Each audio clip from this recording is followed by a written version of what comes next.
Chen-hai. Isa na namang biyahe na walang huli. Tapos na talaga tayo.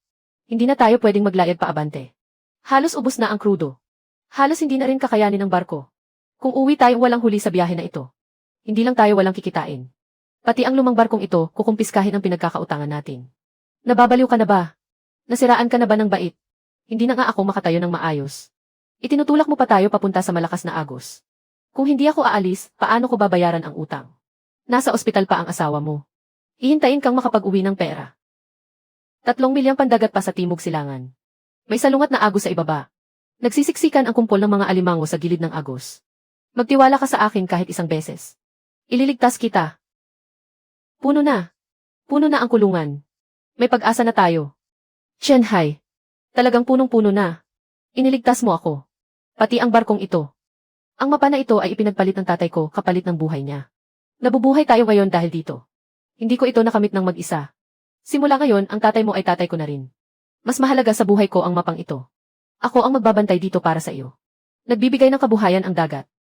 Pero dapat itong igalang ng tao.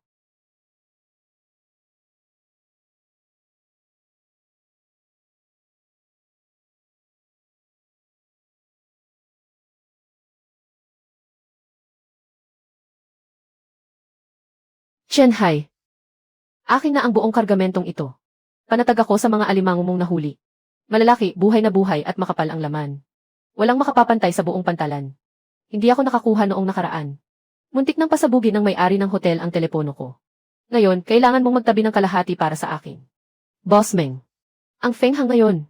Ang pinakamalaking barko sa pantalan natin. Sa loob ng 3 taon. Talagang umangat ka ng husto. Napapalitan ang barko. Napa-upgrade ang mga makina. Pero hindi makina ang kinikilala ng dagat. Ang mga mata ni Chen-hai. Ang pinakamahalagang pag-aari ng Feng Hang. 30,000. Bayad sa pag-alis. Kinuha mo na ang pera. Bumaba ka na sa barko ngayon. Wala ka ng kinalaman sa Feng Hang. Wala ka ng pakialam dito. Meng Defa. Naaalala mo pa ba, 3 taon na ang nakalipas? Kung ano ang pangalan ng lumang barkong iyon? Feng Hang ang pangalan. Sabi mo, maswerte ang pangalang iyon. Masaganang ani at malayo ang paglalayad. Nang pinangalanan natin itong Feng Hang. Sabi mo, dala ng barkong ito ang apelyido nating dalawa. Chen-hai. Hindi pwedeng habang buhay tayong nakakulong sa nakaraan. 3 taon na ang nakalipas, iniligtas mo ang barko. Pagkalipas ng 3 taon, ikaw naman ang humihila rito pababa. Sa huli, ako ang legal na may-ari ng barkong ito. Hindi ikaw. Hindi na ito ang dating lumang barko. May sonar, crane, freezer hold, at otomatikong pagsasala. Alin ba roon ang hindi binili ng salapi? Ngayon, kagamitan na ang umaasa sa paghuli ng alimango. Hindi na sa iyo na nakasquat sa kubyerta at nakatingin sa mga tilamsik ng tubig. Dahil sa 3 taon nating pinagsamahan. Bibigyan kita ng 60,000. Sobra-sobra na ang konsiderasyong iyan. Umalis ka na sa Feng Hang. Meng Defa. Tatanggapin ko ang 30,000. Tatanggapin ko. Pero simula ngayon, tandaan mo ito.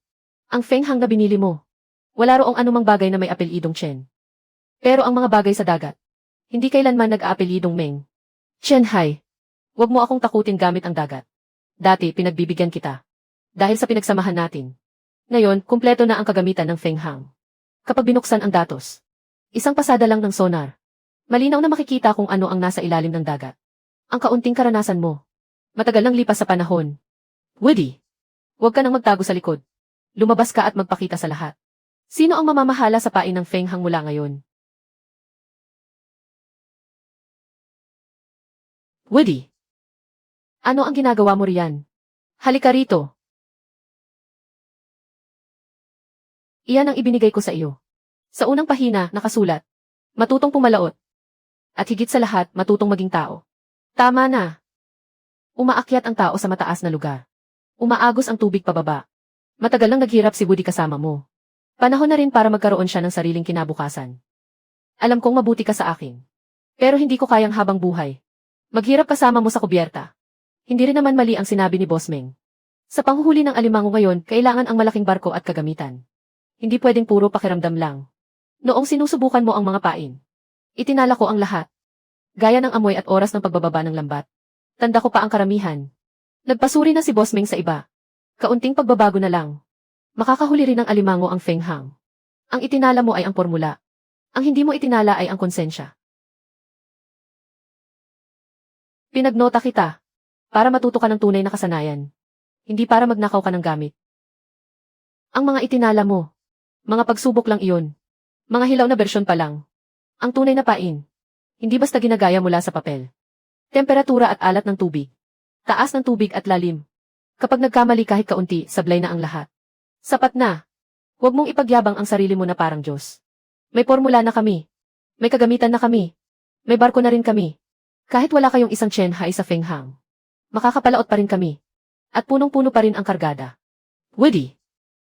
Talaga bang iniisip mong kasanayan ang ninakaw mo? Narinig ninyong lahat iyon, di ba? Ang formula ng pain. Alam na ito ni Woody. May sonar ang bahaging dagat na ito. May computer ang sistema ng pamimingwit. At ako, si Meng Defa, ang may mga kliyente. Chen-hai. Bukod sa pagyayabang ng iyong veteranong katayuan. Ano pa ba ang natitira sa iyo? Meng Defa. Hindi dapat maging ganito kalupit ang pakikitungo sa kapwa. Dinala kayo ni Chen-hai hanggang ngayon. Hindi mo man lang siya bibigyan ng katayuang kasosyo.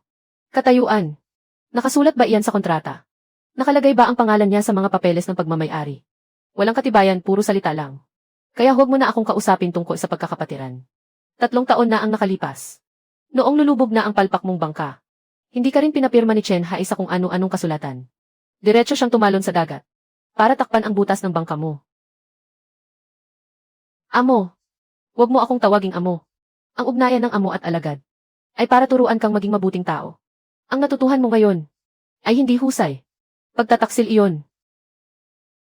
Amo, kung hipan ko ang pito na ito, makakahanap ba ako ng kumpol ng alimango gaya mo? Hay! Kailangan mo munang matutong makinig sa hangin, Hay.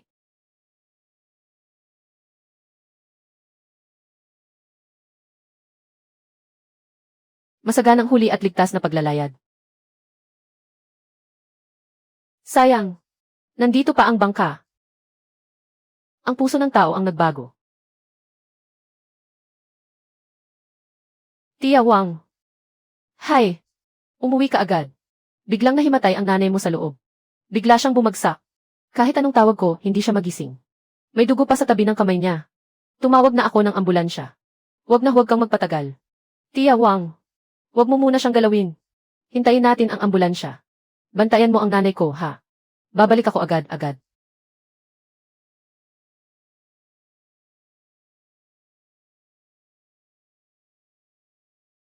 Nay, gumising ka. Ako ito, si Hai. Nay, nakauwi na ako. Iminulat mo ang mga mata mo at tingnan mo ako. Huwag mo akong takutin. Hai! Bakit ang aga mong umuwi? Tapos na ba ang trabaho sa bangka? Tapos na, Nay. Nay, nakauwi na ako. Huwag ka nang magsalita. Parating na ang ambulansya.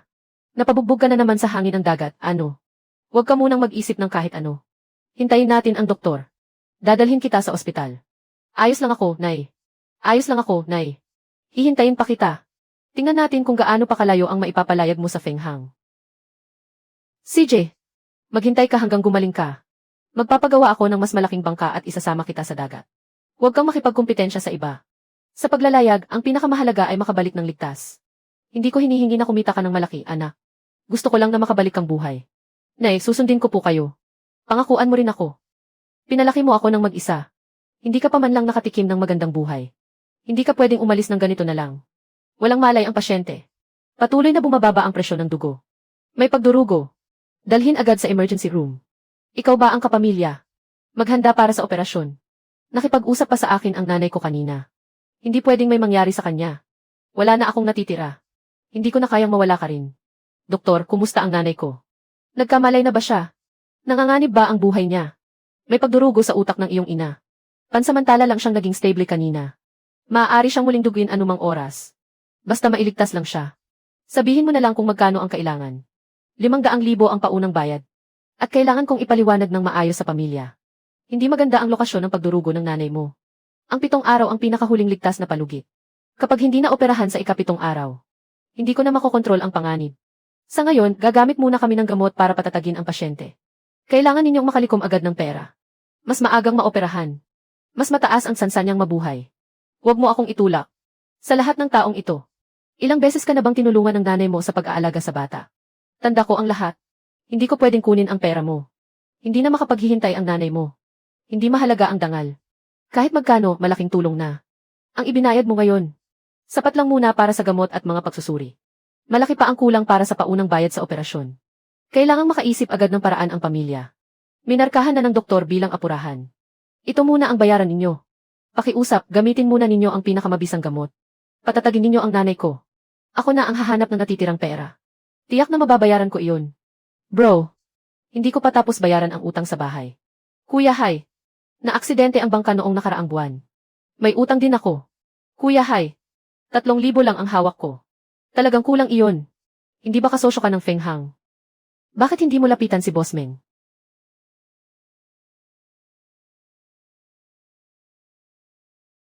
Hay, baka pwede mong kausapin si Meng Defa. 3 taon kayong magkasamang pumapalaot. Ibang usapan kung magbibigay siya o hindi. Pero hindi mo man lang tinatanong. Ano na ang gagawin mo sa nanay mo? Alam ko. Ano ba ang halaga ng dangal? Nay, kaya kong isang tabi ang dangal ko. Basta mailigtas ang buhay mo. Kailangan kitang iligtas.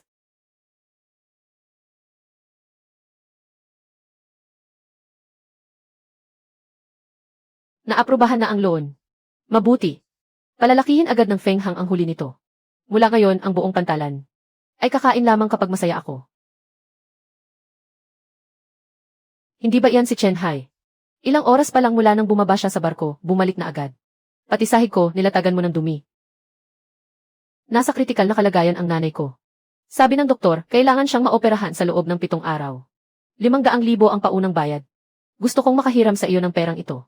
Abiso ng kritikal na kalagayan. Amo. Nanay mo, tumahimik ka. May karapatan ka bang magsalita rito? Ituring mong utang ko sa iyo ang perang ito. Hindi ito libreng abot. Babayaran ko ng may interes. Pwede mo rin akong pagtrabahuhin sa barko sa hinaharap. Pwede rin akong magbuhat ng kargamento sa pantalan. Basta ipaoperahan mo muna ang nanay ko. Kahit ano pa ang kapalit, tatanggapin ko. 500,000. Chen Hai, may gana ka talagang humingi. Nagkasakit ang nanay mo. Ano naman ang kinalaman ko roon? Kahapon, 30,000.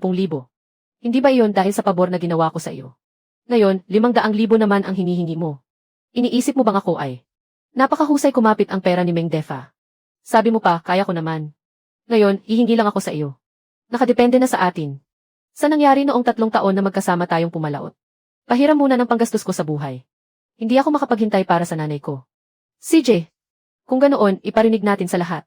Chen Hai, bakit ka naman nang hihingi sa akin ngayon? Chen Hai, huwag mong sabihing wala akong ibibigay sa iyo kahit kaunti. Lumuhod ka. Lumuhod ka at magpakatok ng 3 ulit. Sa harap ng lahat. Aminin mong wala kang kinalaman sa Feng Hang. Pag-iisipan ko kung pahihiramin kita ng pera. Meng Zong, hindi ba sobra na iyan? Kawawa naman siya, no? Kahit 500,000, ikaw ang maglabas.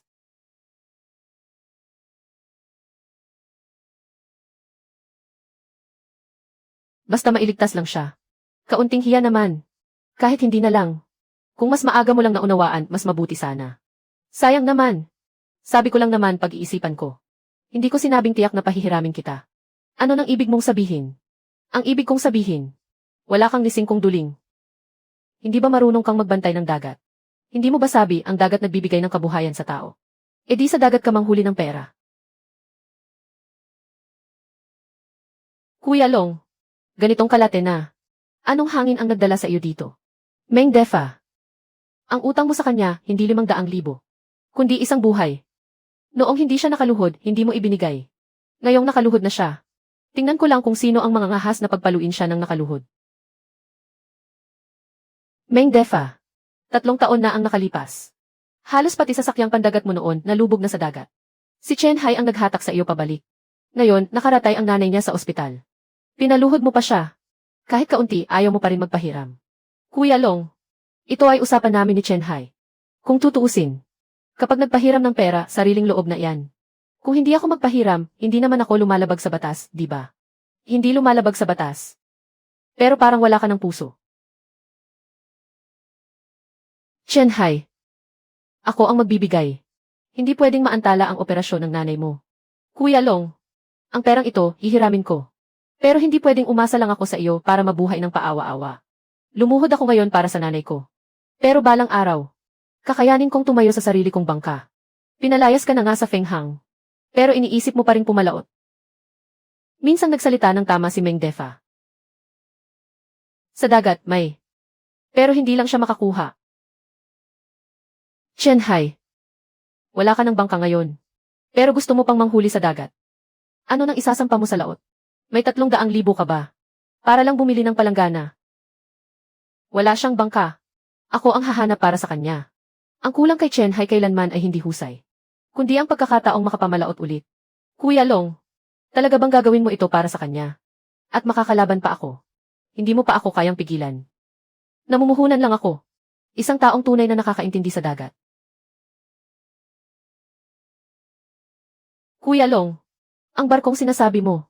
Hindi siguro yan ang tinutukoy mo, di ba? Halos mabulok na ang barkong iyan sa dagat. Feng Su. Nabalitaan ko ang tungkol sa barkong yan. 30 taon na ang nakalilipas. Nakapasok siya sa trigono ng Diablo. At nakalabas ng buhay. Bakit siya nakatinggalang dito ngayon?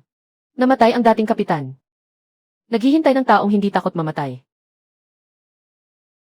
Hindi pa butas ang ilalim ng barko. Matibay pa ang mga tadyang nito. Kaya pang ayusin ang makina. Palitan ang baras ng crane. Palitan ang baras ng crane. Ayusin ang tubo ng freezer. Medyo luma na ang winch ng bitag ng alimango. Pero kaya pang baguhin. Chen-hai, talaga bang makakapalaot pa ang barkong ito? Para sa iba, kalakalang basura yan. Pero para sa akin, buhay pa ang barkong yan. 300,000. Nakuha ko na ang barko. Kasama na riyan ang pondo para sa pagkumpuni. Huwag mo na akong pasalamatan. Hindi ito kawang gawa. Isa itong puhunan. 3 taon na ang nakalilipas, ang mga huli mo sa dagat. Ay hindi lang para kay Meng Defa. Triple ang kinita ko noon. Iyon ang araw na tunay akong nakatayo. Sa pantalan. Hindi kita tinutulungan. Nagbabayad lang ako ng utang sa dagat. Babayaran ko ang perang ito. Kasama ang tubo. Walang kulang kahit sentimo. Sa loob ng 7 araw. Kaya mo bang bawiin ang 500,000? Siguradong hindi kakayanin sa karaniwang karagatan. Sa kalagayan ng Feng Shui ngayon. Sayang lang ang gasolina kung sa malapit lang lalayad. Hindi obra sa normal na katubigan. Kung gustong bumangon, dapat pumunta sa trigono ng Diablo. Chen-hai, kakaingit lang ng barko roon noong 1 taon. Ang iba, buhay ang isinusugal pagpasok doon. Pero ako, susundan ko ang lumang ruta ng pamilya ko. Sa loob ng 5 araw, papalaurin ko ang lumang barkong ito muli.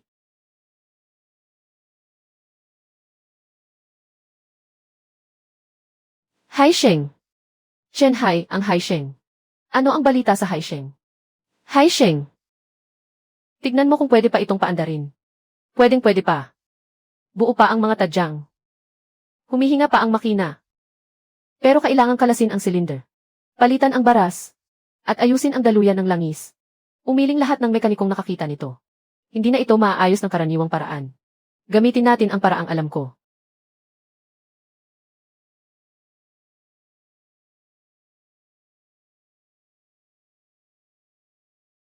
Darating ang mekaniko bago sumikat ang araw. Sabihin mo kung ano ang kailangan. Kung kulang ang pera, dagdagan ko. Itabi mo ang pera para sa operasyon. Kung may mga lumang piyesa na pwedeng gamitin, huwag na tayong bumili ng bago. Ang mga tinapon ni Meng Defa ay hindi ibig sabihing basura na lahat. Talaga bang mabubuo ang barko sa mga ito? Ang barko ay parang tao rin. Hindi dahil sira ay wala ng pag-asa. Depende yan kung gaano katibay ang buto.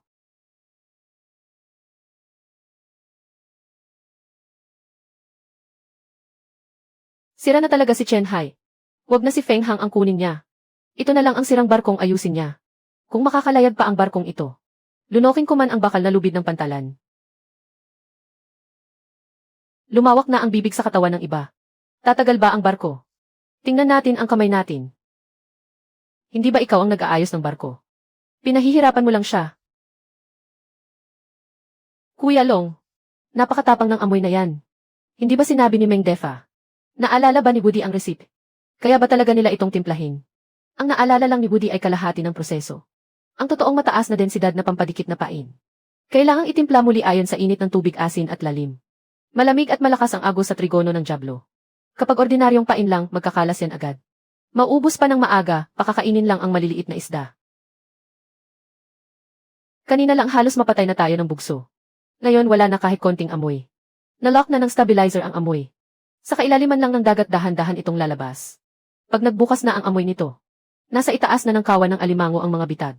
Kuya Long, aba, pain ba talaga ito o orasan na may bomba? Para sa asul na king crab. Bomba nga. Orasan ng operasyon mga 6 na araw na lang. Kung gising pa ang nanay mo, baka pagalitan ka na naman niya sa pagpilit mong sumuong. Alam din naman niya. Ikaw na bata ka, kung hindi mo ipaglalaban, wala rin. Huwag ka nang umatras. Bigyan mo naman kami ng konting mukha, mga kasama.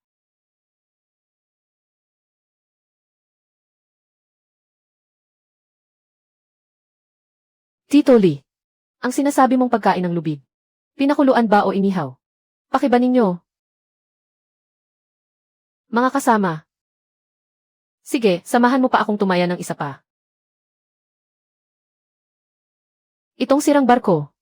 Bakit parang masigla pa kaysa sa Fenghang? Ano naman ang kasunod? Punuin ng langis. Ikarga ang mga bitad.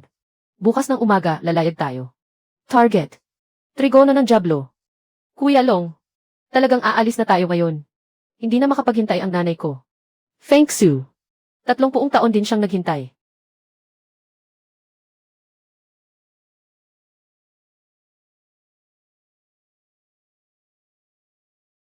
Kuya Long. Puno na ng langis sa 70%. 20 bitag ng alimango. Napalitan na ng bago ang mga lubid. Pwede lang magtagal ng 3 araw ang malamig na bodega.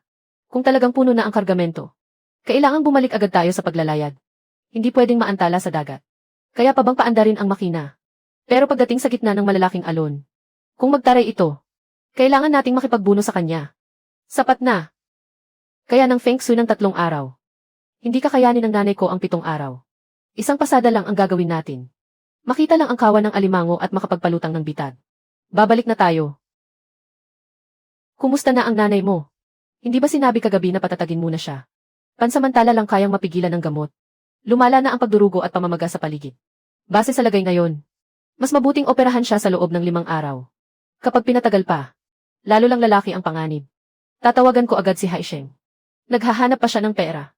May paraan din siya, tiyak. Haizi, huwag kang mataranta. Sabi ng doktor, nagbago na ang kalagayan. Mabuti kung maoperahan sa loob ng 5 araw. Tita, nagising na ba si nanay?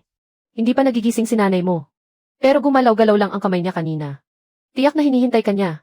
Tita, sabihin mo sa doktor. Gamitin ang pinakamabuting gamot para mapatatag siya. 5 araw. Sa loob ng 3 araw. Ibabalik ko talaga ang pera.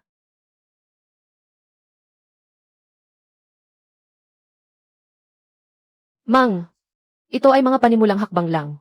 Tuwing talagang lalayag si Master, china-check niyang mabuti. Hindi siya basta gumagalaw ayon sa libro. Tinitingnan niya ang init ng tubig at agos ng dagat bago magpasya. Sapat na. Nakakahuli ba ng alimango si Chen Hai? Dahil dati, binigyan siya ng Feng Hang ng maling pagkakataon. Nasa kamay ko na ngayon ang pagkakataong ito. Nasa kamay ko na rin ang barko. Ngayon, ipapakita ko sa buong pantalan. Walang Chen Hai. Kaya ring punuin ng karga ang Feng Hang. Pero kulang na sa pain ng isda at pampatag.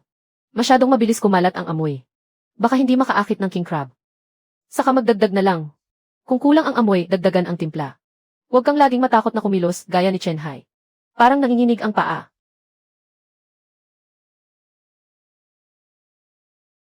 Lalabas din sa dagat ang Feng Hang. Meng Defa, gusto mo bang makipagsabayan talaga kay Chen Hai? Isang dambuhalang barkong milyon ang halaga. At isang kalmot na lumang Feng Shui. Pero hindi ko alam kung bakit. Pakiramdam ko, mas matibay si Chen Hai doon. Matatag ba ang barko? Hindi sa tingin ng katawan, kundi sa puso ng taong may hawak ng timon kung may dagat ba. Naipagbilin ko na sa ospital. Unahin ang pinakamabuting gamot. Kung kulang ang pera, ako ang sasalo. Sa biyahe mong ito, huwag ka lang puro lakas loob. Ang makauwi ng buhay ang pinakamahalaga sa lahat. Kuya Long, hindi ako pupunta para mamatay. Pupunta ako para mabawi ang buhay ng nanay ko. Kuya Long, kasama mo ako. Iniligtas mo ang nanay ko. Ito na ang bayad ko sa utang na loob mo. Sasama rin ako. Ang ugaling matigas ng ulo ng Feng Shui. Walang kahit ano na hindi ko ikinababahala. Pag akyat mo sa barko, sundin mo lang ang utos ko. Ngayong bumaba ka pa, aabutin ka pa rin. Matakot ka man o hindi. Hindi tatakbo ang paa ko. Chen Hai. Ngayon, ipapakita ko sa iyo. Nagbago na ang panahon.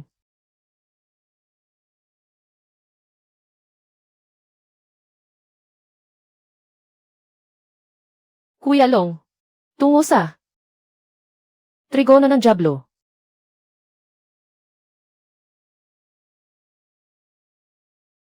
Kuya Long.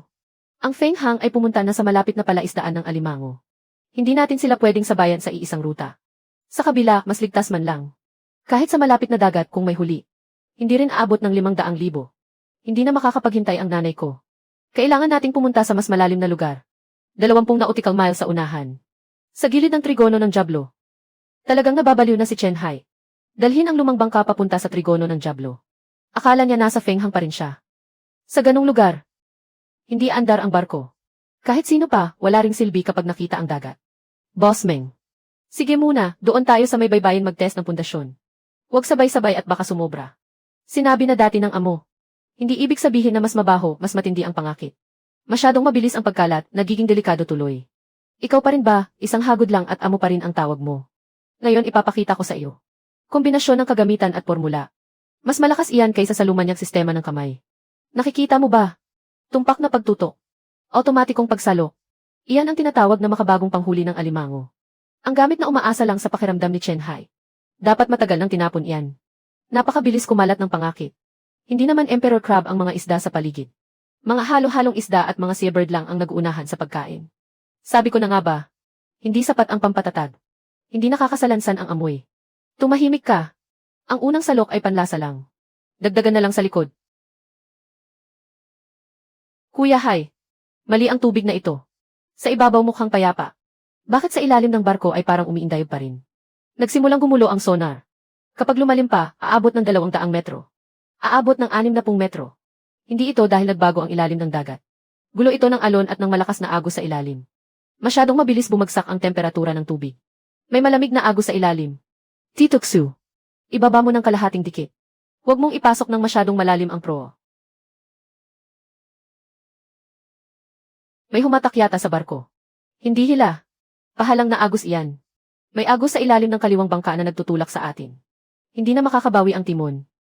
Huwag mong pilitin bumangon. Kapag ipinilit, tatalikod at babaliktad tayo. Sundin mo muna siya ng kalahating palong. Tapos iliko pa kanan. Sa gilid lang ito. Ano ba talaga ang impyernong lugar na iyan? Hindi maganda. May pihit na agos sa unahan. Hindi pwedeng salpukin iyan. Kapag tumama sa barko, ihihila tayo ng pahiga papasok. Kuya Hai, hindi na tumatalima ang barko sa timon. Tayo na ang padulas papasok sa balo ng alon. Tito Xu, kapit ka sa throttle. Huwag umatras. Kapag umatras, papasok tayo sa balo ng alon. Kuya Hai, kung hindi pa tayo lilingon, tunay nang lulunukin tayo. Hindi pwedeng umatras. Ang atras ay patibong ng kamatayan. Tito Xu, makinig ka sa utos ko. Papunta sa kanang bahagi ng balo ng alon. Diretso ka roon. Ano raw?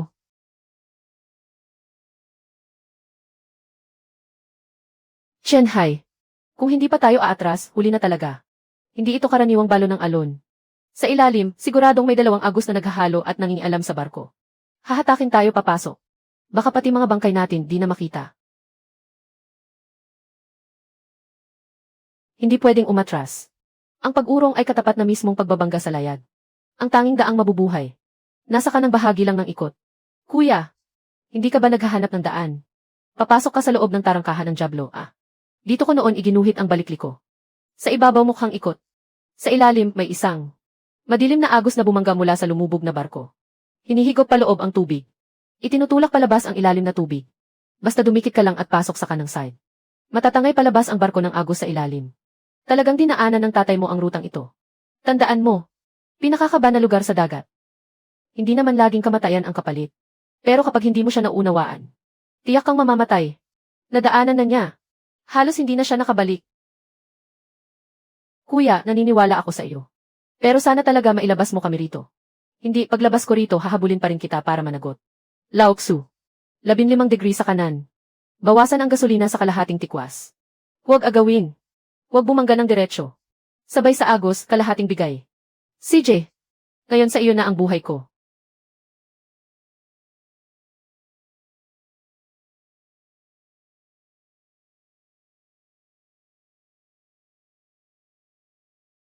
Huwag mong galawin ang timon. 3 segundo. Hintayin mong hilaing palabas ng ilalim na agos ang bangka.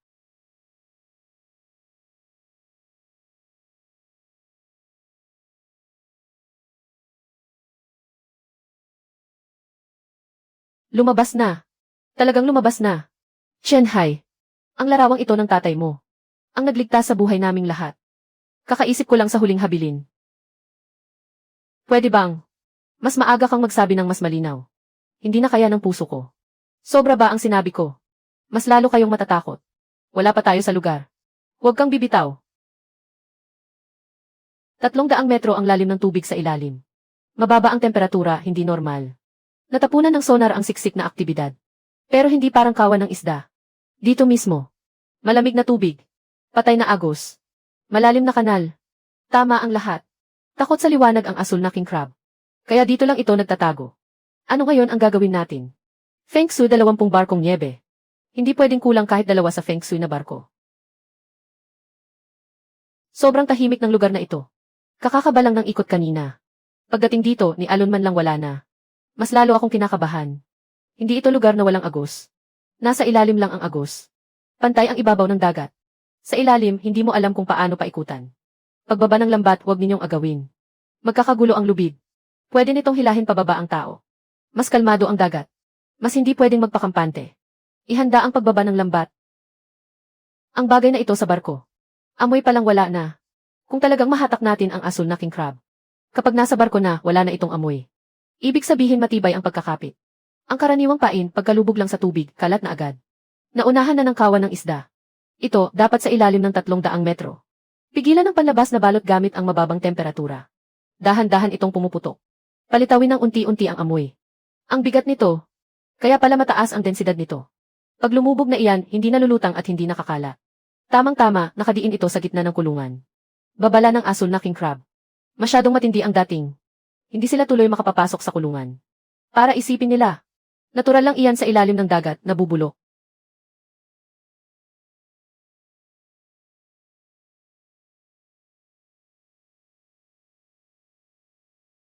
Kuya, humihina na ang lubid. May agos sa ilalim na humihila sa kulungan. Huwag mong kunin. Hayaan mo lang. Mapupunta ang kulungan sa gilid ng malalim na kanal. Hindi sa gitna ng patay na tubig. Dadalin ito ng agos sa tamang pwesto. Kumalma na. Talagang pumirmi na. Doc, magigising pa ba siya ngayon? Mahirap pang sabihin. Kaya lang ng gamot na panatilihin siya. Hindi na pwedeng patagalin ang operasyon. Paano na ang mga kamag-anak na nangangalap ng pera? Sabi ni Haizi, mangangalap daw siya ng pera sa dagat. Ang lalaking iyon. Kapag sinabi, ginagawa.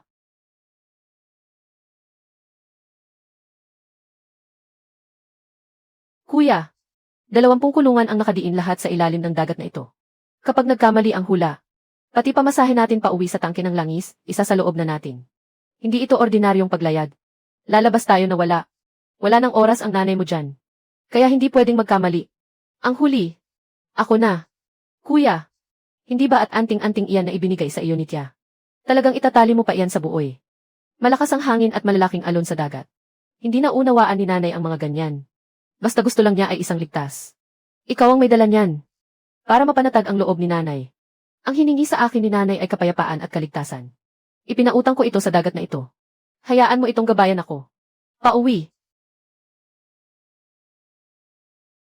Kuya, lahat ng kulungan ay nahulog na. Ano na ang gagawin natin ngayon?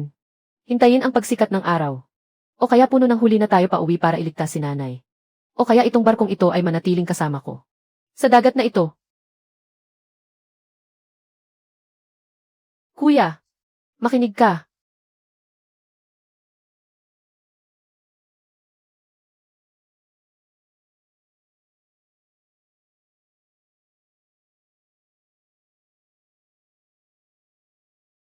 Liwanag na ng araw.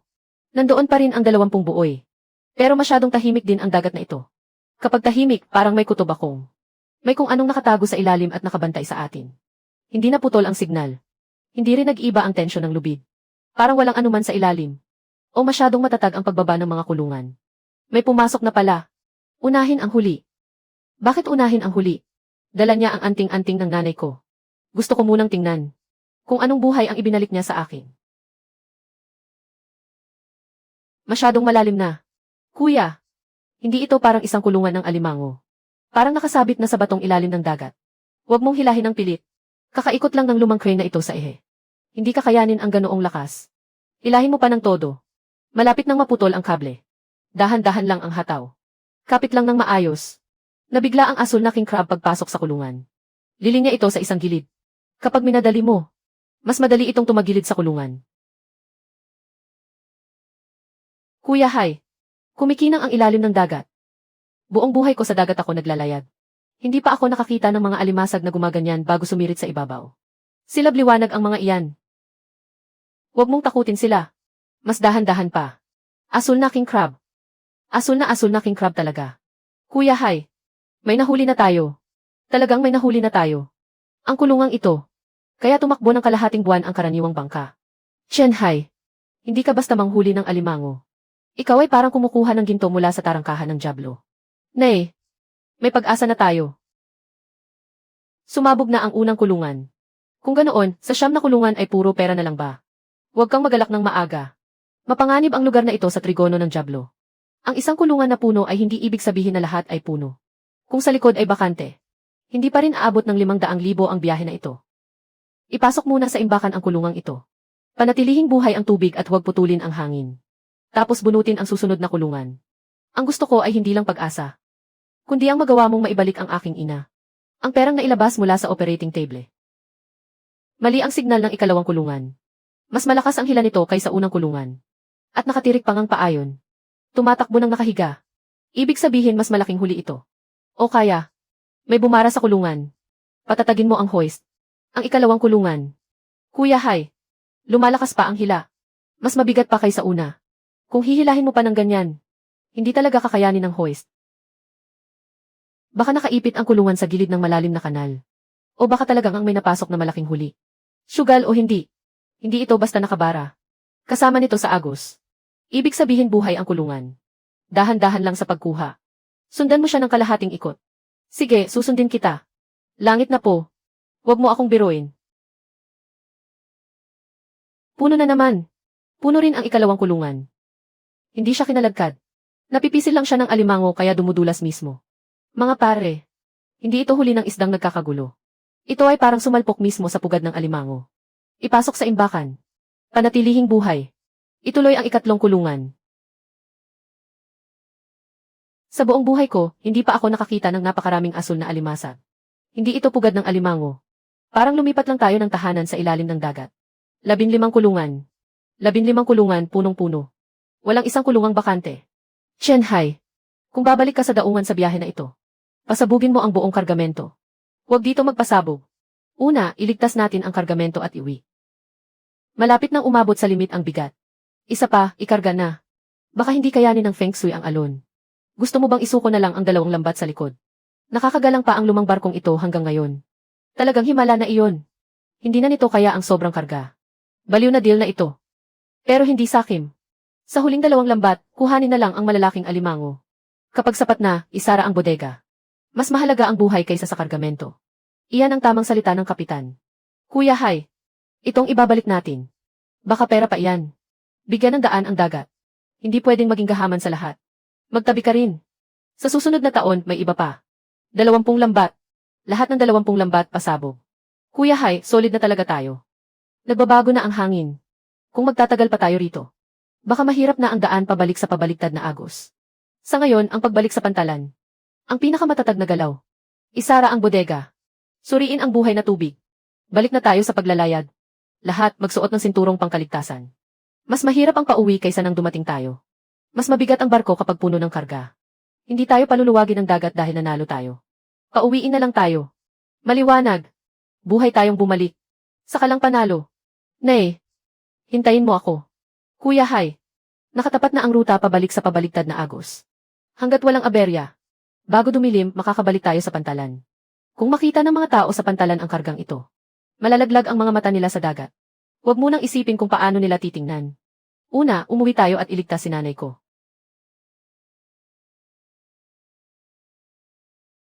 Hindi ba iyon ang Feng Shui? Talagang galing siya sa trigono ng dyablo. Tingnan mo nga, malalim kung sumalok ng tubig. May kung anong siguradong meron sa loob ng barko. Buksan ninyong lahat.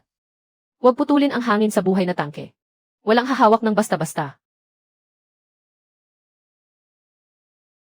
Asul. Totoong asul na king crab. Ang laki niyan. 20 taon na ako sa pantalan, hindi pa ako nakakakita ng ganyan. Tapos na. Baka talagang natupok na ang tali ko. Steam na lang para malasa pa. Huwag kayong masyadong lumapit. Mag-iwan ng butas para sa hangin. Buhay ang kargamento. Pera ang nagpapalakad ng buhay. Chen-hai, nasaan ang kargamento? Itong ulo. Ang kulay na ito. Ang sigla nito. Sobra itong bihirang asul na king crab. Hindi ito karaniwang king crab. Itong batch, kalahating presyo lang ang ibibigay ko sa iyo. Wag na, kalahati na lang. Ako na ang bahala sa buong kargamento. Kulang ako sa ganitong klaseng hard goods sa premium line ng hotel ko. Kuya Long, wala akong oras makipagtawaran. Nasa ospital pa si nanay ko, naghihintay ng operasyon. Wag na kayong mag-agawan. Tinaya niya ang buhay niya at naglakbay sa trigono ng dyablo. Hindi para bumalik lang at makipagpatayan kayo sa presyuhan. Ako ang nag-ambag ng puhunan sa batch na ito. 6 na milyon isang bagsakan. Kapag nabili, tapos na. Sino ang gustong magbahagi ng kargamento? Pagbalik mo, ako ang hanapin mo. Hayaan muna si Chen-hai na sumagip ng tao. 6 na milyon. Pwede. Sulit ang kargamentong ito. Sige, ako ang aako. Ipa-transfer mo muna ang pera. Huwag mong sayangin ang buhay ng tao. Kuya Long, pumasok na ang 6 na milyon sa account. Naligtas na si tita. Hawakan mo. Dumaan pa ito sa impyernong ruta kasama mo. Tapos ibinalik ka pa rito. Siguradong, hinihintay na rin niyang maihatid mo siya pabalik. Kuya Long, ibigay mo sa kanya ang kargamento. Hindi pwedeng maputol ang buhay na tangke. Ayusin ang grado ayon sa lumang patakaran. Huwag mong sirain ang reputasyon. Nandito ako. Ngayon, sa ospital ka lang pumunta. Sino ang gagalaw sa isang hipon mo? Sisiguraduhin kong hindi na siya makakaakyat sa pwesto. Kuya Long, siguradong walang nangyari kay tita. Nasa kamay na ang pera. Ang 6 na milyon ay nandito lahat.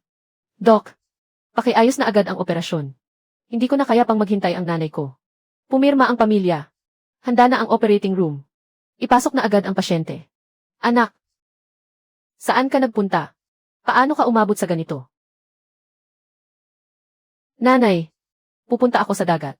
Ibabalik ko ang kabayaran sa buhay mo. Magpahinga ka lang ng maayos sa operasyon. Nasa labas lang ako at hihintay sa inyo.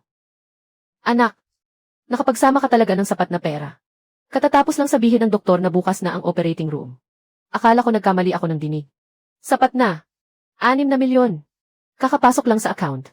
Wala na akong alalahanin sa lahat ng gastusing medikal ng nanay ko. Talagang ang kinuha mo ang pera mula sa dagat.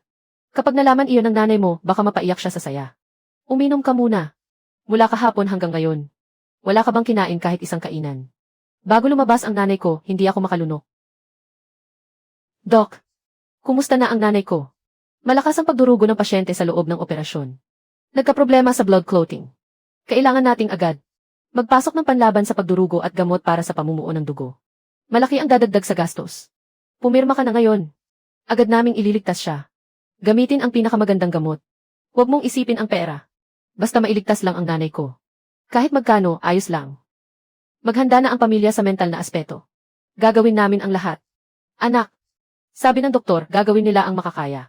Huwag mong pahirapan ang sarili mo. Nangako ako sa kanya. Nahihintayin ko siya sa labas. Hindi niya ako sinukuan kailanman. Hindi ko rin pwedeng bigyan ang pangako ko sa kanya. Nanay, pinalaki mo ako mula pagkabata. Ngayon, ako naman ang sasagip sa iyo. Kailangan mong kayanin, ha?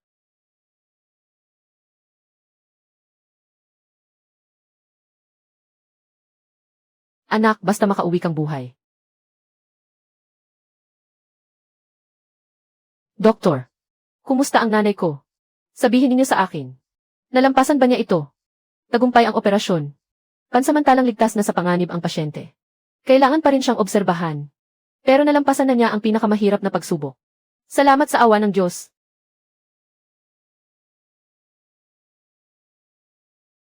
Chen-hai, talagang himala ang biyaheng ito.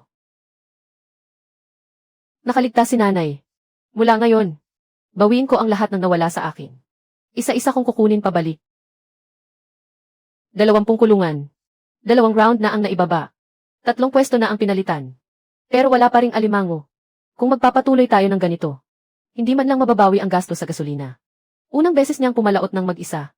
Normal lang ang umuwi ng walang huli. Sa dagat, walang garantiya na laging puno ang kargamento. Hindi rin naman laging puno ang huli ni Chen-hai noon.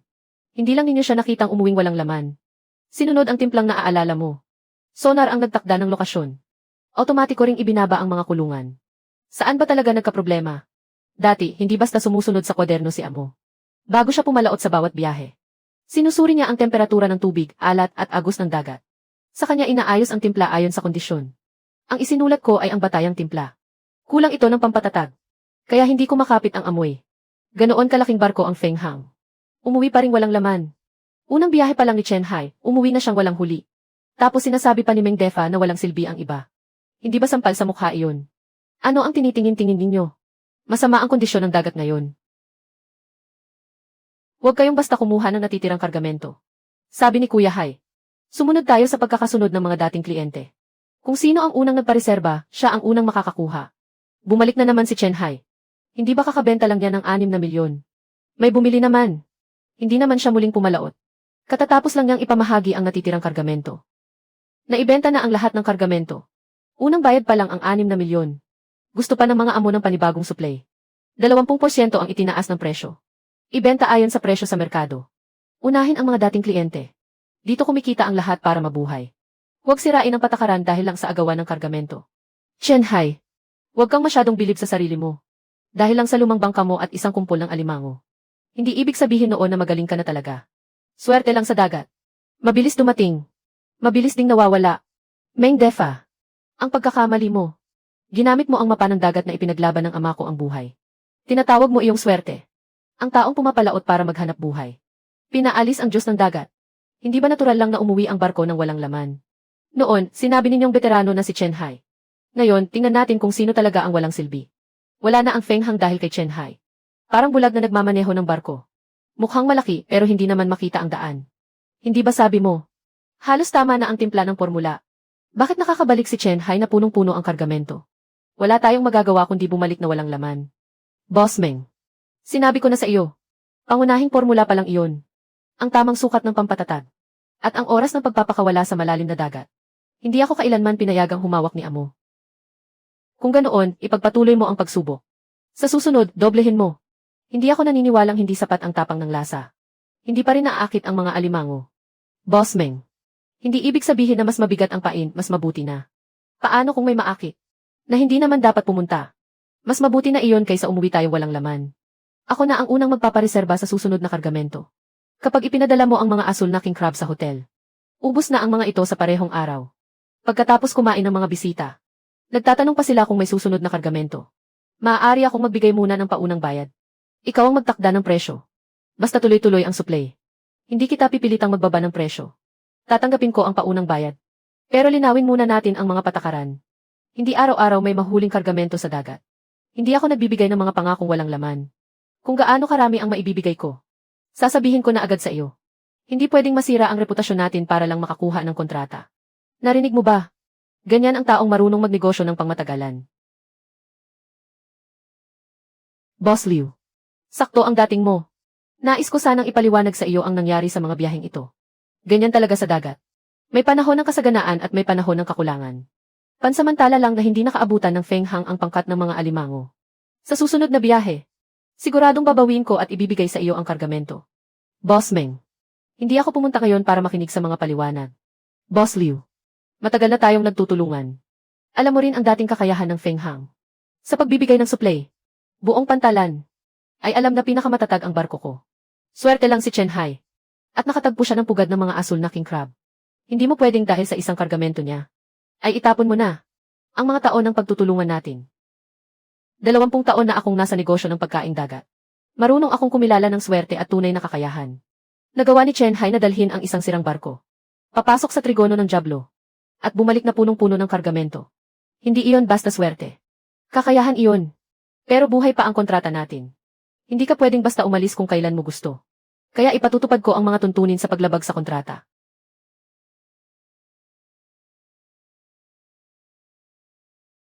Boss Liu. Wala ka na bang iniiwang respeto para sa akin? Ang respeto ay hindi ibinibigay ng iba. Pinaghihirapan mo mismo iyon. Ang gusto ko ay mga king crab. Hindi ang barko mong umuuwi ng walang laman. Sisingilin ko sa account mo ang bayad sa paglabag sa kontrata. Pero simula ngayon, ang supply para sa mga high-end kong hotel ay tatanggap na lamang ng kargamento mula kay Chen Hai. Boss Liu, hindi ka ba natatakot na balang araw? Makabawi ang Feng Hang at pagsisihan mo ito. Puno ng kagamitan ang barko ko. Imbakan. Saang banda hindi kasing galing ng Feng Shu? Boss Meng. Ang pagkain dagat ay hindi basta pagbibenta ng bangkang walang laman. Alimango ang kinakain ng mga customer.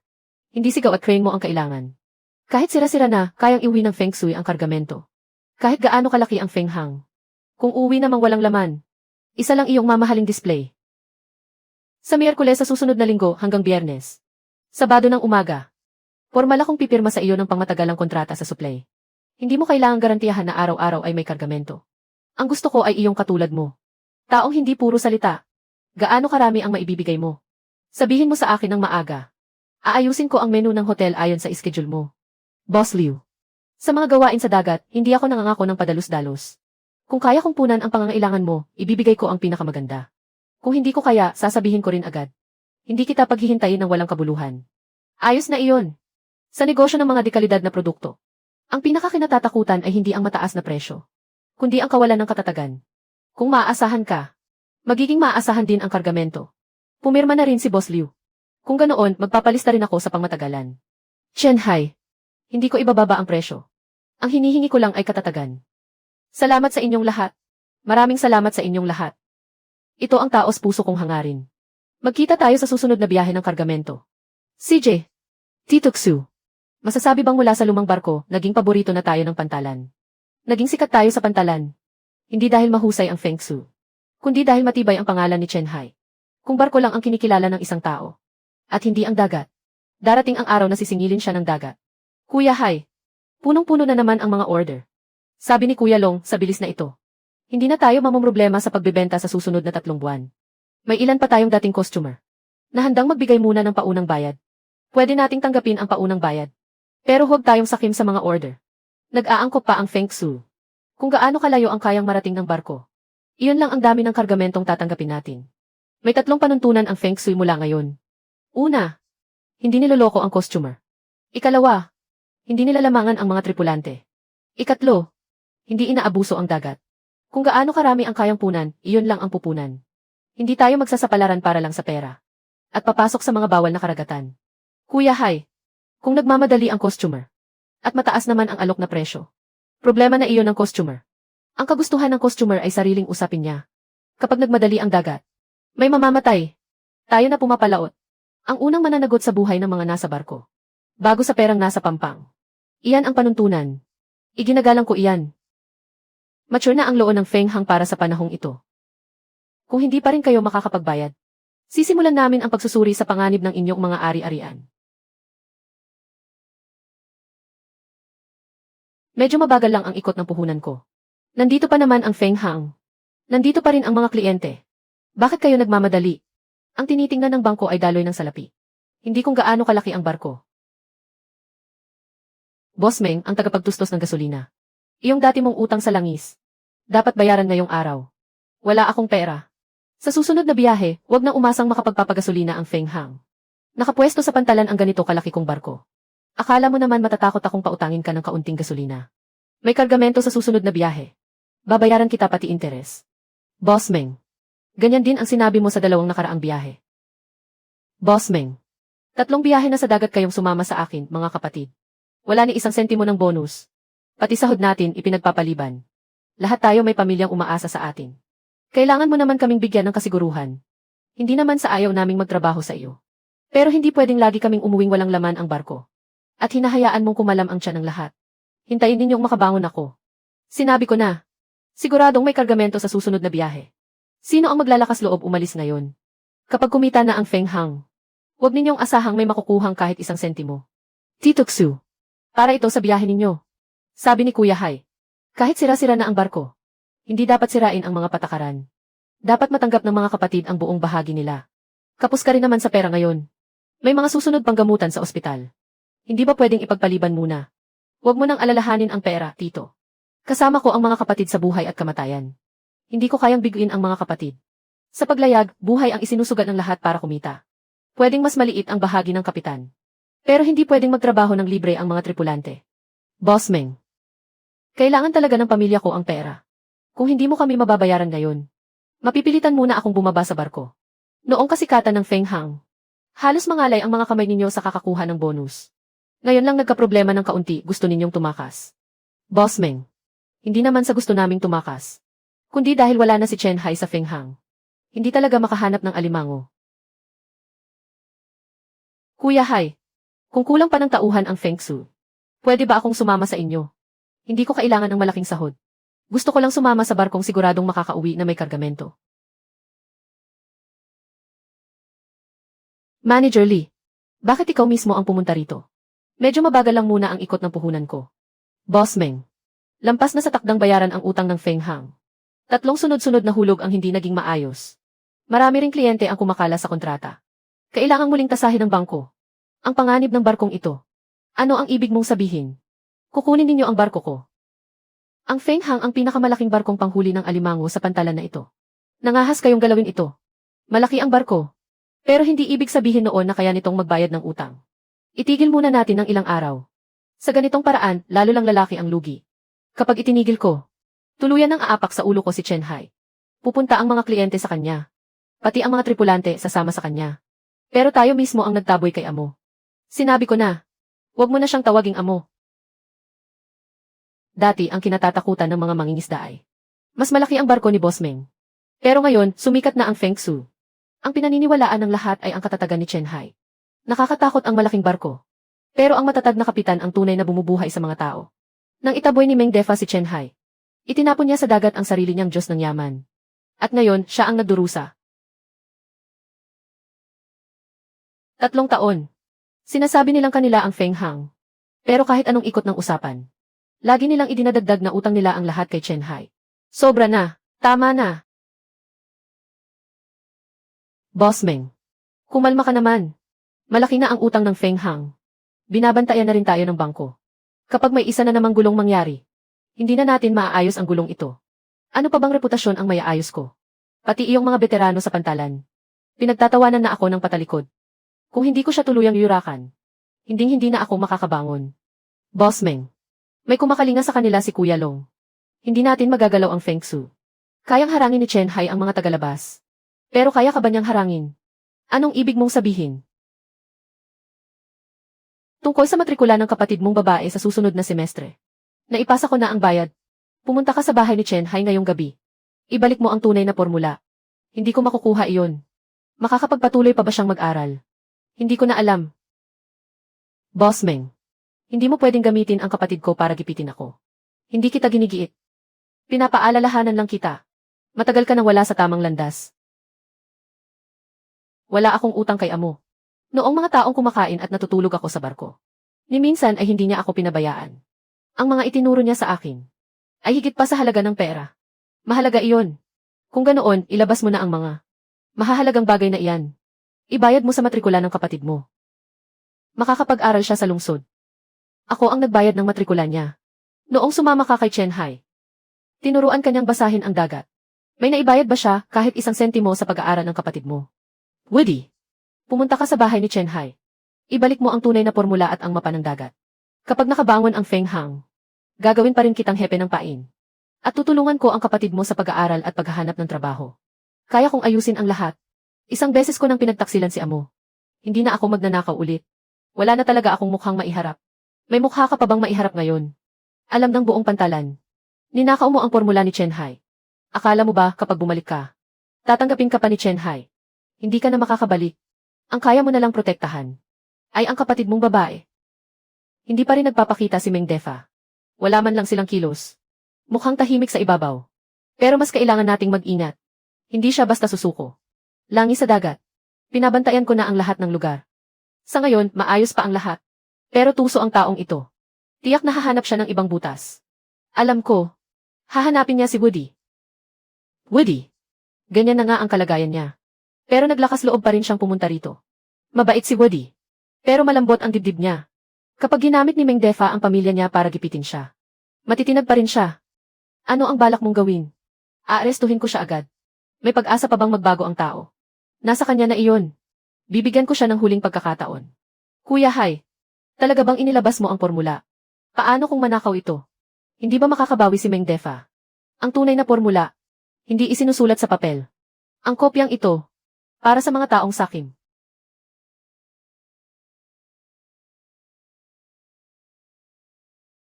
Woody, dito na nagtatapos ang daan mo. Saan ako dadaan? Ikaw na ang bahalang tumingin. Amo, tinuruan mo akong magbasa ng hangin at agos. At hanapin ang kumpol ng mga alimango. Pero hindi mo ako tinuruang Paano kikilos kapag hawak ng iba ang pamilya ko? Ano ang dapat kong gawin? Amo, patawarin mo ako. Wala na talaga akong magawa. Hindi para hanapin ang mga alimango ang sipol na iyan. Para ipaalala sa iyo na kapag may nangyari sa dagat, tumawag ka muna ng tulong at huwag magmatigas. Tinuruan mo akong mabuhay. Pero pagtataksil ang natutuhan ko. Ang napakahalagang bagay na ito. Bakit mo inilagay rito?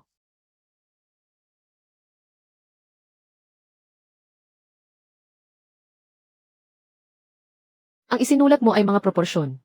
Ang hindi mo isinulat ay konsensya. May 10 minuto pa. Amo. Alam kong binibigyan mo ako ng pagkakataon. Pero ang kapatid kong babae ay hindi ko kayang mapahamak dahil sa akin. Amo. Pagkatapos nito, ituturing mo na lang na hindi mo kailanman tinanggap ang alagad na ito.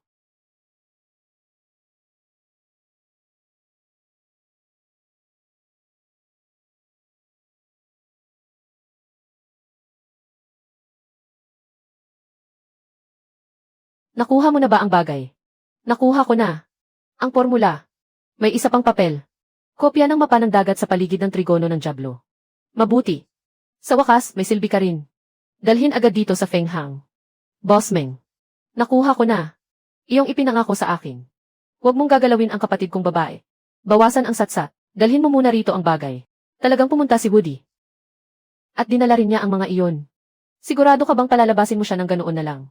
Paano kung gamitin talaga ni Meng Defa? Tiyak na gagamitin niya iyon. Dahil naniniwala lang siya sa mga bagay na gusto niyang paniwalaan. Alam ko na. Umaasa si Chen Hai sa papel na ito. Umaasa si Chen Hai sa papel na ito. Kahit gaano siya kagaling umarte. Formula pa rin ito sa huli. Pakiramdam ko. Sinasadya ni Amo na kunin ko ito. Kung talagang ganoon siya katalino. Hindi niya ako basta mapapaalis sa barko. Pamperming pain sa kailaliman ng dagat. Pantay na pagpapakawala. Sa napakalamig na dagat, dagdagan ng tama. Alam ko na nga. Hindi naman ganoon kamahiwaga ang gamit ni Chen Hai. Ano raw pagbabasa ng agos ng dagat? Kung ano-anong gintong mapa ng dagat. Sa totoo lang, hindi ba't formula pa rin ang sandigan? Boss Meng, may mali talaga sa kabuuan ng bagay na ito. Napakaingat na tao ni Amo. Imposibleng ilagay niya ang tunay na pinakapuso. Sa bahay lang niya ito itinago para kunin ko. Takot ka kay Chen Hai? O baka takot kang pumalpak? O takot ka talaga? Umaasa akong makabangon gamit ang formulang ito. Boss Meng, takot akong may problema sa formulang ito. Tingnan mo, nakasulat dito na dagdagan ng tama. Sabi ni Amo, kapag sumobra ang proporsyon ng pain, kakakalat ng amoy. Hindi siguradong alimango ang darating. Hindi siguradong alimango ang darating. Kung ganoon, sabihin mo sa akin. Sa trigono ng Diablo, isang gabi lang ay napuno ni Chen Hai ang buong imbakan. Ano ang pinanghawakan niya? Lumuhod ba siya sa pampang at nakiusap sa Diyos ng dagat? Binasa niya ang galaw ng agos ng dagat. At pinili ang lugar ng pagbaba ng lambat. Isang bahagi lang ng proseso ang formula. Kapag kulang ang pampirmi at oras ng pagpapakawala, maagang sasabog ang amoy. Tama na. Huwag mo nang lagyan ng palamuti ang mukha ni Chen Hai. Naipadala na ni Woody ang gamit, tama. Naipadala na. Hanggang ngayon, maliwanag pa rin ang ilaw ng Feng Hang. Meng Defa. Siguradong pinag-aaralan niya ang peking formulang iyon. Sigurado ka bang ang bagay na ito ay hindi talaga siya makakahuli ng alimango? Baliw na talaga ang batang iyon ngayon. Paano kung magkamali at bigla siyang yumaman? Babalik iyon at kakagatin ka. Kulang ang formulang iyon. Kulang ang pinakamahalagang proporsyon ng pampirmi. Kulang din ang oras ng pagpapakawala sa kailaliman.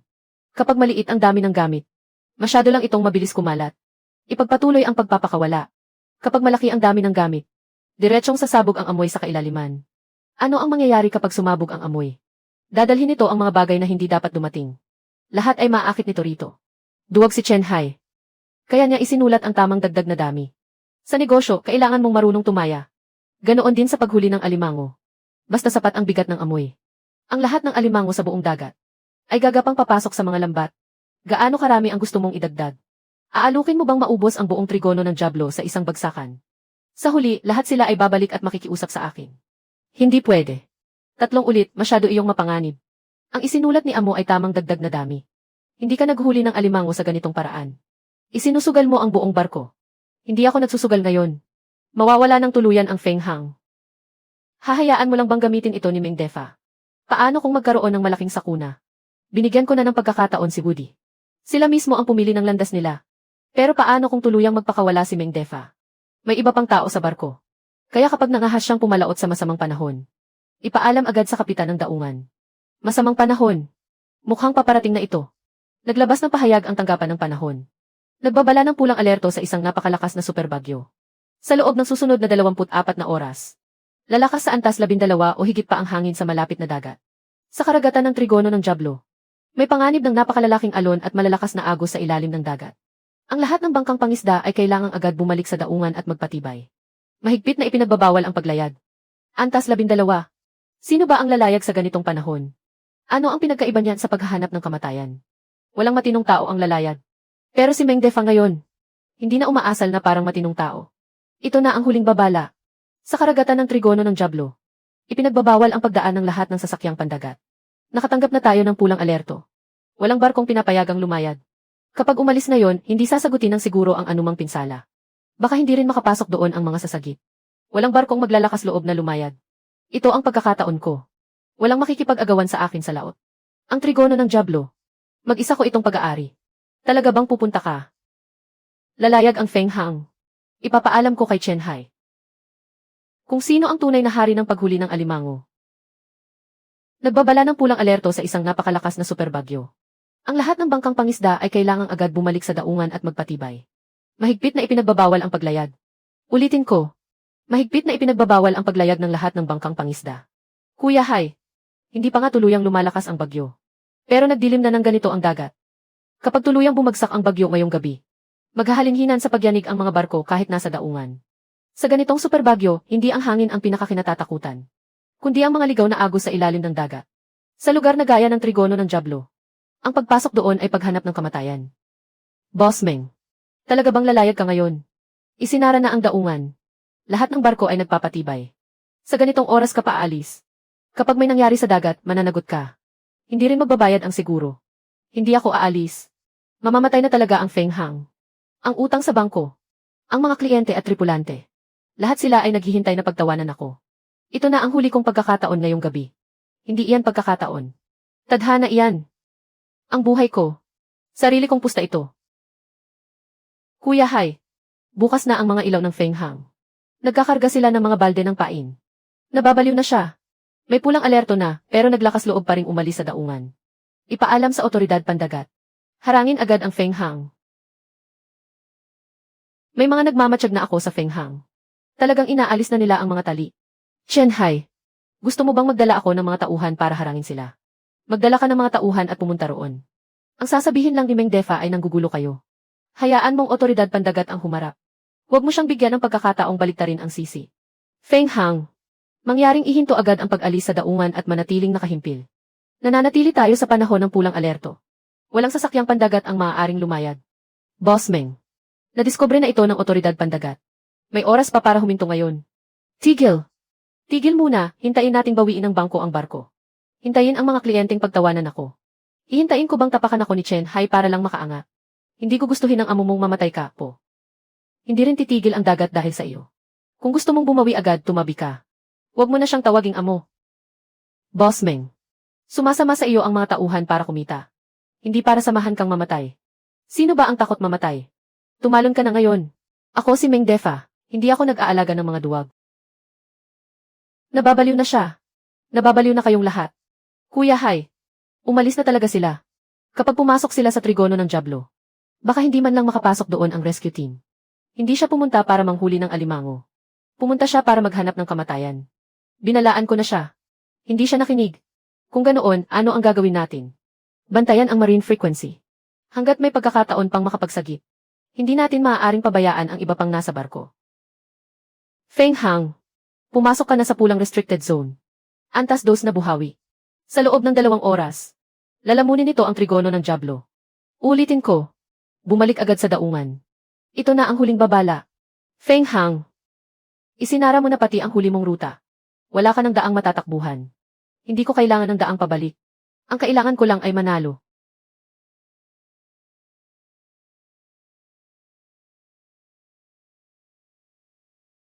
Boss Meng, patuloy pang lumalakas ang hangin. Mas mataas na sa tantiya ang mga alon. Sa unahan, Trigono ng Diablo na. Umiwas na tayo ngayon. May hangin pa tayong masasakyan pa uwi sa daungan. Umiwas. Kung aatras ako ngayong araw. Bukas, buong daungan. Sasabihing takot ako kay Chen Hai. Hindi ito usapin ng pagiging takot o hindi. Usapin ito kung mabubuhay tayo o mamamatay. Kung kaya ni Chen Hai ang rutang ito. Kaya ko rin. Mas malaki ang barko ko kaysa sa kanya. Mas mahusay ang kagamitan ko. Bakit siya lang ang makakalabas ng buhay? Bakit hindi ako? Hindi kompleto ang mapa ng dagat na ito. Ang nasa bahay ng amo mo ay kopya lang ng panlabas na bahagi po. Sa tunay na gintong mapa ng dagat, nakalagay ang galaw ng ilalim ng agos at ang mga ipinagbabawal na zona. Kapag pumasok ka gamit ang papel na iyan, para kang naglalakad ng nakapikit sa gilid ng bangin. Huwag mo akong takutin. Ginagawa ninyong Diyos si Chen Hai. Kahit Diyos pa siya, kailangan pa rin niyang iguhit ang ruta sa papel. Ngayong nasa papel na ang ruta, makakalabas ako rito. Ang tinitingnan ng amo mo ay ang dagat na buhay. Ang tinitingnan mo ay papel ng kamatayan. Buhay na dagat. Ang dagat ay dagat. Ang may pinakamalakas na loob ang kinatatakutan ng lahat. Buong buhay kayong natakot sa kanya ng amo mo. Kaya buong buhay kayong naghirap. Ngayong gabi, ipapakita ko sa dagat na ito kung sino talaga ang bida. Hindi ordinaryong alon ito. Patuloy na itinutulak ng cross-current ang ilalim ng barko. Panatilihin ang direksyon. Sundin ang mapa ng dagat. Lumilihis ang barko.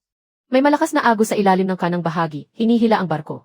Hindi na makasabay ang otomatikong pagwawasto. Mali ang linyang ito. Walang marka ng paikot na agos sa kopya ng mapa. Nakapapasok na tayo sa lugar ng malalakas na agos.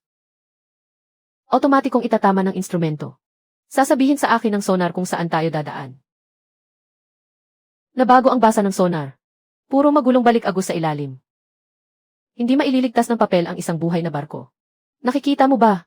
Dumarating na. Kaya ni Chen Hai na makalusot. Kaya ko rin. Boss Meng.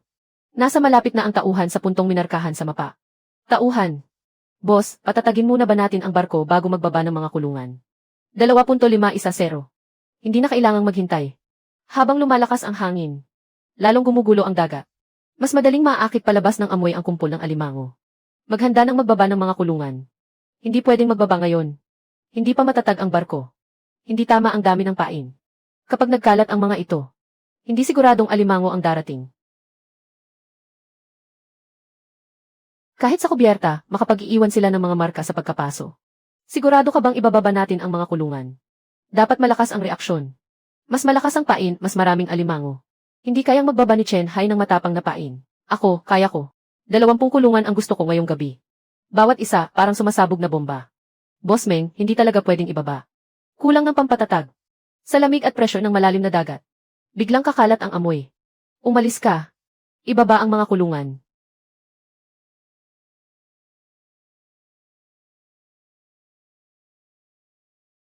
Hindi naaabot. Talagang hindi naaabot. Chen Hai. Hintayin mo at tingnan natin. Ako ang uwi bukas na punong-puno ang kargamento. Ako.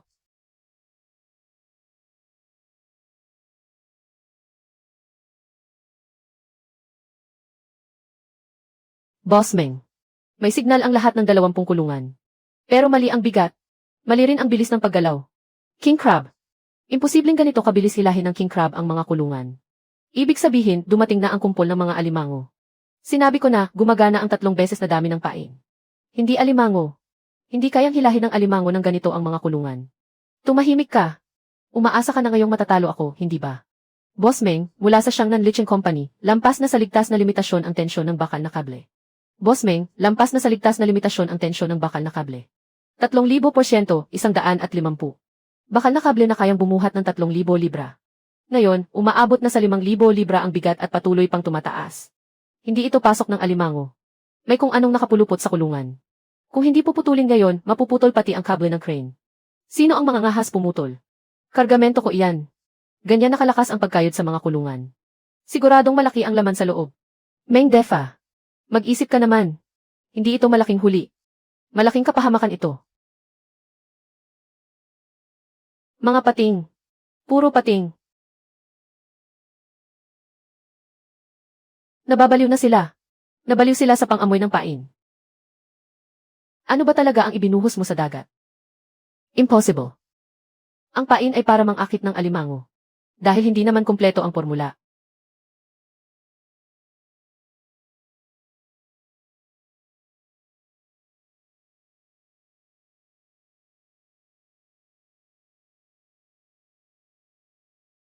May kung ano pa sa ilalim. Mas malaki pa sa pating. Nakatala na iyan sa mapa ng dagat ni Amo. Sa kailaliman ng trigono ng Diablo, may sinaunang Diyos. Palagi niya iyong iniiwasan. Tigilan mo ang pananakot sa akin gamit si Chen Hai. Putulin ang kable. Kapag hindi natin pinutol, buong barko ang kakalagkarin yan. Bawal putulin. Puhunan ko para makabangon ang lahat nandoon.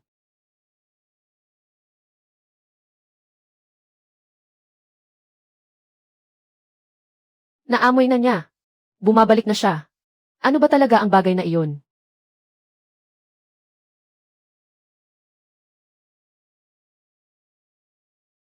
Boss Meng. Nakasabit lahat ng lambat ng alimango sa ilalim ng barko. Kailangang putulin ang kadena. Kung hindi, kakalagkarin at pababaliktarin ang buong barko. Hindi pwedeng putulin. Kargamento ko iyan. Buhay ko ito, buhay ni Meng Defa. Matagal nang nakatali ang buhay ko sa Feng Hang. Kapag nawala ang kargamentong ito, paano ko babayaran ang bangko? Paano ako makakabangon? Meng Defa, malapit nang mawala ang buhay mo. Bangon pa rin ang iniisip mo. Sandali pa. Sandali pa, paparating na ang mga alimango. Gumalaw ang kulungan ng ganito. Siguradong may kargamento sa loob. Nasisiraan na sila ng bait. Nasisiraan na sila ng bait. Nababaliw na silang lahat. Ang amoy ng pain ang nagpasiklab sa kanila. Hindi pain ang ibinuhos mo sa dagat. Iyon ay pampukaw ng kamatayan. Umaabot na sa bingit ng antas 12 ang bilis ng hangin. Patuloy pa ring bumababa ang presyon. Pumapasok ang tubig sa silid makina. Sobra na ang karga ng bomba ng tubig. Mabigat na barko ito para sa pangingisda ng alimango. Itaas sa sagad ang lakas ng makina. Bumusina at lumusot tayo. Kahit gaano kabigat ang barko, delikado pa rin ang hatak patagilid. Kapag hindi mo pinutol ang kadena, masusunog lang ang baras kapag sagad ang makina. Woody, ano ang ginagawa mo? 2 beses ko nang ipinagkanulo si Amo. Pero ngayon, hindi ko na pwedeng ipagkanulo ang buhay ng lahat sa barkong ito. Sino mang maglakas loob na pumutol sa mga kulungan ko? Papatayin ko. Meng Defa, magising ka naman. Libingan mo na ito. Tulungan mo siya. Huwag putulin ang kadena. Mamamatay tayong lahat. Boss Meng, patawad po. Kailangan nating mabuhay.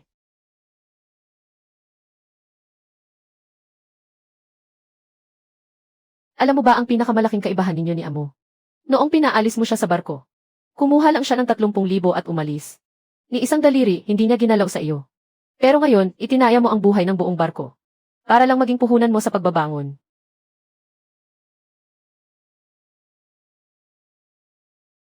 Bitawan mo ako. Kargamento ko iyan. Buhay ko ang pinuputol ninyo. Nasa barko ang buhay. Hindi nasa dagat. Bilisan mo. Kapag hindi naputol ang ikalawang kadena, kakalagkarin at lulubog ang hulihan ng barko. Taga. Kumapit tayo. Kumapit tayo.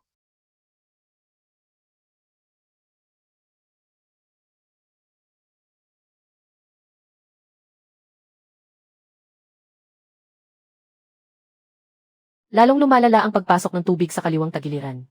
Hindi na kaya ng bomba ang tubig. Hindi na mapipigilan ang pagpasok ng tubig sa silid makina. Kapag pumasok pa ulit ang tubig, tapos na ang pangunahing makina. Gamitin ang buong lakas, bilisan ninyo. Hindi maaaring lumubog ang Feng Hang. May pagkakataon pa sana kung pinutol natin ang kable kanina. Kalahati na lang ang puwersa natin ngayon. Nagbago na rin ang direksyon ng hangin. Boss Meng, ayaw mong putulin ang kable. Pinalampas mo ang huling pagkakataon. Tumahimik ka. Dahil sa kabagalan ninyong lahat. Lahat ng ito ay dahil sa peking formula ni Chen Hai na sumira sa akin. Siya ang sumira sa akin. Ikaw mismo ang nagnakaw nito. Ikaw ang nagpumilit na isugal ang buhay ng buong tauhan. Pumapasok ang tubig sa silid ng makina. Abnormal ang temperatura ng pangunahing makina. Huminto ang water pump. Hindi na kaya. Sumisipsip ng tubig ang pangunahing makina. Kapag ipinilit pa natin, masusunog ang buong sistema ng makina. Kung ganoon, gamitin ang reserbang makina. Pumasok na rin ang tubig sa reserbang makina. Nag-short circuit ang mga kable. Tumirik ang pangunahing makina. Naputol ang pangunahing kuryente. Feng Hang. Nawala ng makina. Masaya ka na ba ngayon? Malaki ang barko. Pero walang maililigtas na taong hindi marunong sa dagat. Lumubog talaga ang Feng Hang. Napakalaki ng barkong iyon. Sa isang iglap, naglaho na. Hindi ito nilamon ng dagat. Sarili nitong itinulak ang sarili sa kamatayan. Meng Defa. Palihim kang pumalaot habang naka-red alert. Gumamit ka ng ipinagbabawal na pain. Ang utang na 35 milyong Feng Hang. At lahat ng kasunod na danyos ay ikaw mismo ang sasagot. Hindi ako magbabayad. Lumubog ang barko. Bakit ako magbabayad? Iyon ang Feng Hang. Ang pinakamalaking barkong panghuli ng alimango sa pantalan na ito. Kahit gaano kalaki ang barko, hindi mo pwedeng labagin ang batas at isugal ang buhay ng mga tao. Meng Defa. Pinaghihinalaan kang nagnakaw ng lihim pangkalakalan. Gumamit ka ng iligal ng ipinagbabawal na materyales. Isinapanganib mo ang kaligtasan ng pampublikong karagatan. Sumama ka sa amin. Chen Hai. Alam mo na noon pa na peke ang formulang iyon. Tama ba? Binigyan kita ng pagkakataon. Ikaw ang nagpumilit na isugal ang buhay dahil sa kasakiman. Kuya Hai. Sa pagkakataong ito, malaking huli na talaga ang nakuha natin. Mula ngayon, buong pantalan ay tatawag sa iyo na hari ng mga alimango. Bagong barko, lumang kampana. CJ. Maaaring bago ang barko. Pero hindi pwedeng kalimutan ang pinagmulan.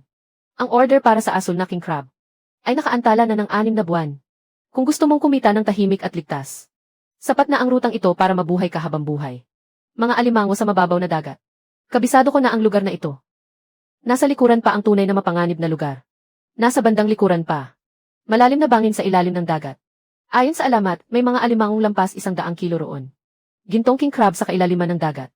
Pero wala pang nakapagbalik ng isa ng buhay. Kuya Hai, hindi na ba sapat ang trigono ng Diablo para sa iyo? Ang biyahe namang ito, mas mabagsik pa kaysa sa trigono ng Diablo. Talaga bang pupunta ka? Hari ng mababaw na dagat. Naging ganoon na ako. Ang susunod naman, panahon ng tingnan ang kailaliman ng dagat.